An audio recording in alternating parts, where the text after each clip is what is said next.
আসসালামু আলাইকুম। আজকে এই লঞ্চে আমার যে প্যানেলটা আছে এটা টিল্ট অ্যাঙ্গেলটা আমি ঠিক করে দিলাম। এতদিন পুরোপুরি ফ্ল্যাট অবস্থায় ছিল, এখন এটার maximum output tilt angle 19 degree দেওয়াতে আমার অ্যাম্পিয়ারটা মোটামুটি এবং ওয়াটটা পুরোপুরি আসতেছে।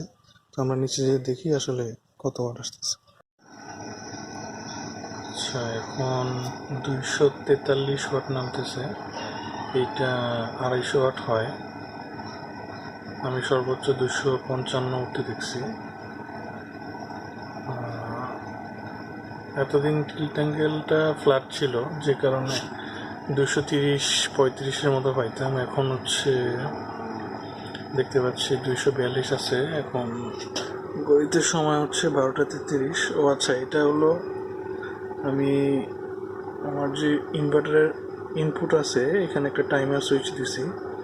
এটা আমাকে সূর্যের আলোটা যখন সকাল 10টা থেকে মোটামুটি 3টা পর্যন্ত থাকে, তো এই সময়টা আমার বিদ্যুতের লাইনটা বন্ধ করে দিবে। আপনারা দেখতে পাচ্ছেন এইখানে আমার বিদ্যুতের লাইন আছে, বাট এইখানে নাই। তার মানে ও 10টা থেকে বিদ্যুতের লাইনটা বন্ধ করে দিছে এবং সে 3টা পর্যন্ত মোটামুটি সানলাইট থাকে। 3টা পর্যন্ত সে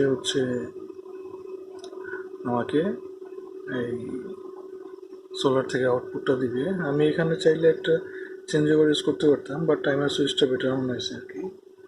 আচ্ছা, আমরা আবার দেখি এখানে কত আসতেছে।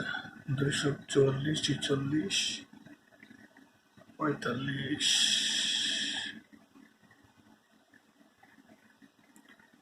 9 অ্যাম্পিয়ার মতো আসতেছে।